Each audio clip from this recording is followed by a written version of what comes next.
क्या यह विश्व नकली है? और अगर है तो किस मायने में? हमें जो भी दिखाई पड़ता है बिल्कुल असली ही दिखाई पड़ता है। अब आप कहेंगे सब असली ही तो है। हम जो भी चीज़ देखते हैं अंदर या फिर घर के बाहर, रोड, दुकानें, या ये सब असली ही दिखाई पड़ती है, सब ठीक ही तो है। तो फिर यह नकली कैसे हो सकती है? लेकिन हमारे पास बहुत सारे उदाहरण हैं इसको समझाने के लिए। आपने वह उदाहरण तो सुना ही होगा जिसमें कोई व्यक्ति एक रस्सी को सांप समझ लेता है। उसे एक सेकंड के लिए ऐसा लगता है कि वह बिल्कुल सांप है। वह बिल्कुल सांप की तरह दिखाई पड़ती है। ऐसा इसलिए होता है क्योंकि वह बहुत घबराया हुआ होता है। इसके बारे में हम आगे बात करेंगे। उससे पहले हम यह बात करते हैं कि हम किसी चीज़ को असली बोल कब सकते हैं। हम उस चीज़ को असली बोल सकते हैं जो हमेशा जैसी है वैसी ही बनी रहे, चाहे कुछ भी हो जाए। कोई देखने वाला बदल जाए या कोई ना देख रहा हो, वो हमेशा वैसी ही रहे, या कोई स्थिति बदल जाए फिर भी वह वैसी ही रहे। अगर वह रस्सी ही है तो एक पल के लिए ही सही हमें वह सांप जैसी क्यों दिखाई पड़ी, वह बदल क्यों गई। इससे मालूम पड़ता है कि चीज़ें वैसी नहीं हैं जैसी हम उन्हें देखते हैं। लेकिन जो भी चीज़ है वह हमें वैसी इसलिए दिखाई पड़ती है क्योंकि हमारे मन में उसकी वैसी ही छवि बनती है। हम इसे वैसे समझते हैं। अगर आप किसी जंगल से निकल रहे हैं तो ऐसी स्थिति में हमारे मन में जंगली जानवरों का ही विचार आएगा, और ऐसे समय पर अगर हमें कोई रस्सी पाँव में अड़ जाए तो हमें बहुत ज़्यादा चांस है कि हमें वह सांप जैसी ही दिखाई पड़े, लेकिन है तो वह रस्सी ही। इससे मालूम पड़ता है कि चीज़ें जैसी हमारी मन में निर्मित होती है वैसी ही हमें बाहर दिखाई पड़ती है। बाहर उसका कोई अलग से अस्तित्व नहीं है, और यह हर चीज़ पर लागू होता है। और यदि अगर ऐसा है, हम उसे जैसा देखना चाहते हैं वह हमें वैसे ही दिखाई पड़ेगी। अब आप लोग कहेंगे कि कोई चीज़ आपको तो हमेशा वैसे ही दिखाई पड़ती है जैसी वह हमेशा दिखती है।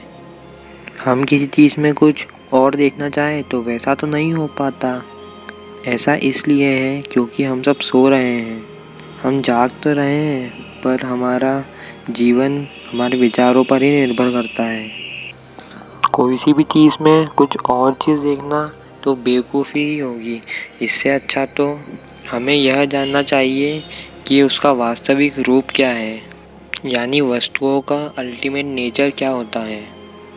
और क्योंकि वस्तु से ही हमारी रियलिटी बनती है तो हम इसे ये भी कह सकते हैं कि अल्टीमेट नेचर ऑफ रियलिटी आखिर क्या होता है। लेकिन अब आप कहेंगे इससे क्या होगा, इससे हमें कुछ फ़ायदा तो होगा नहीं, और हम उनको उनके असली रूप में आखिर देखें कैसे।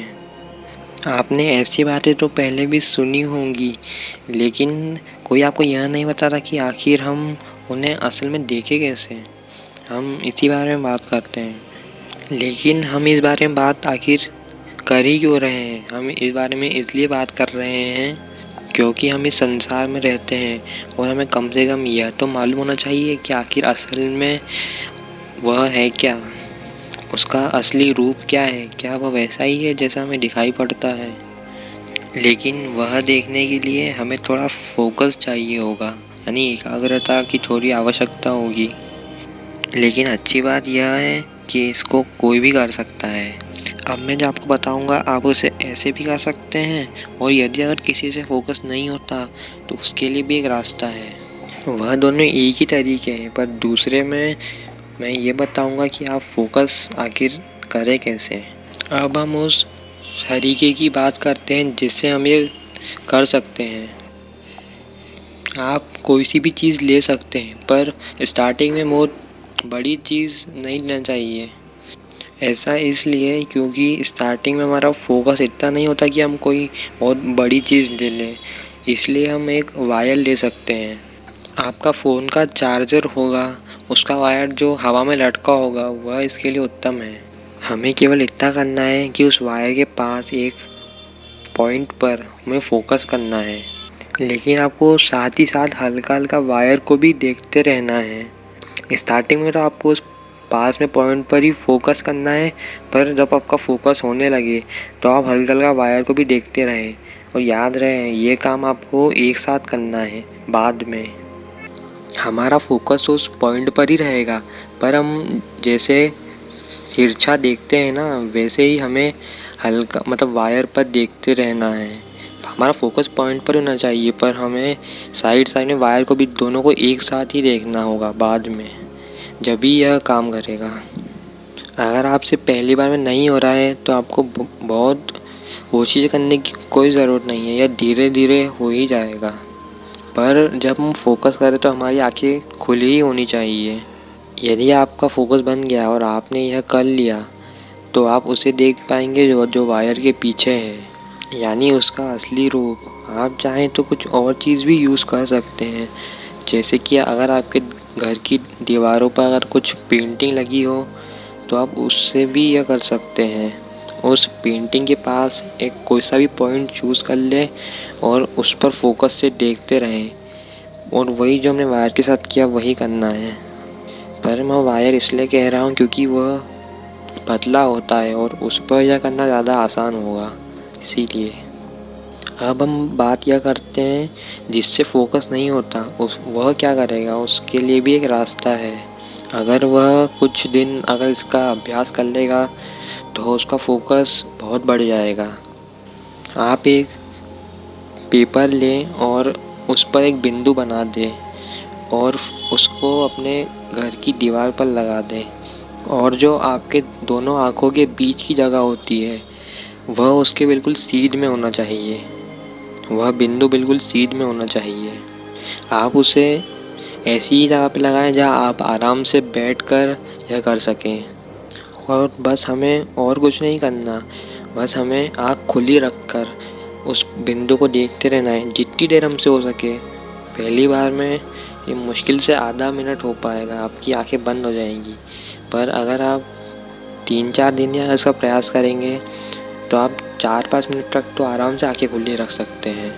यह करते हुए आपके आंसू भी आ सकते हैं, इसलिए आप एक रुमाल भी पास में रख सकते हैं। आपकी आंखों में जलन भी हो सकती है, पर इतना नहीं होगा क्योंकि हमें इसे आधे 1 घंटे नहीं करना है। हमारे प्रयोग के लिए केवल 4-5 मिनट ही काफ़ी है, या 1 मिनट ही काफ़ी है। पर फोकस से वो 3-4 दिन में तो यह आराम से हो जाएगा। और अगर किसी को तकलीफ़ हो तो आप इसे नहीं भी कर सकते हैं। वैसे इसमें कोई दिक्कत नहीं आती है, मैंने भी इसका इस्तेमाल किया है। इससे आपका फोकस बढ़ जाएगा और आपको बाकी कामों में भी बहुत सहायता होगी। जैसे अगर आप स्टूडेंट तो आपको पढ़ने के लिए फ़ोकस की आवश्यकता होती है, और बाकी कामों में भी फ़ोकस बहुत इम्पोर्टेंट होता है, तो इससे आपको फ़ायदा तो होगा ही। और अगर आपसे ठीक ठाक फोकस हो जाता है तो आपको वही प्रयोग करना है जो मैंने वीडियो में पहले बताया था। इसके बाद तो वह आराम से हो जाएगा। अगर हमने किसी भी एक चीज़ का असली रूप देख लिया, मतलब हमने सारी चीज़ों का देख लिया, क्योंकि मूलतः वह एक ही है। हमने हमारे घर में रखी बाकी चीज़ें और बाहर रोड, दुकानें, या हमारी धरती या सूरज, तारे, इन सब का भी देख लिया, और पूरे ब्रह्मांड में जो भी चीज़ें जो मैटर से बनी हुई है उन सब का भी। इसलिए यह प्रयोग बहुत आसान है। और अगर ऐसी ही बात है कि मुझे पता है तो फिर मैं ही आपको क्यों नहीं बता देता। ऐसा इसलिए है क्योंकि जो चीज़ आपके एक्सपीरियंस में नहीं है, अगर मैं बता दूं और आपने उसे मान लिया तो आप वहीं रुक जाएंगे और आप आगे नहीं बढ़ेंगे। और अगर आपने नहीं माना तो वैसे भी कुछ नहीं होना था। पर ना मानने में ज़्यादा समझदारी है, क्योंकि आगे उसकी पॉसिबिलिटी होती है। यदि हम किसी की बात मान लेते हैं तो फिर हम आगे बढ़ने का अवसर खो देते हैं। इन सब बातों को हटा के हमें खुद ही प्रयोग करके खुद ही देखना चाहिए, हमें खुद का एक्सपीरियंस बनाना चाहिए। और मैं नहीं चाहता कि आपका कुछ भी नुकसान हो। पर अब बात करते हैं कि आखिर इसका मकसद क्या था। आखिर मान लो अगर हमने जान ही भी लिया तो उससे होगा क्या। इससे यह होगा कि आपका वस्तुओं के प्रति मोह कम हो जाएगा, यानी संसार की सारी वस्तुओं और संसार के प्रति भी मोह कम हो ही जाएगा। अगर आपको अब कुछ जो चीज़ चाहिए अगर वह मिले या ना मिले, आपको इतना दुख नहीं होगा जितना पहले होता था। वह अटैचमेंट टूट जाएगा। अब मुझे यह कैसे मालूम पड़ा? मैं अपना फोकस बढ़ाने के लिए वह बिंदु वाला प्रयोग कर रहा था और कुछ ही दिनों में मेरा फोकस बहुत बढ़ गया था। और एक दिन मैं ऐसे ही बैठा हुआ था और मैं एक चीज़ को देख रहा था। मुझे नहीं पता मैं उसे क्यों देख रहा था, लेकिन उसी वक्त उसका असली रूप सामने आ गया।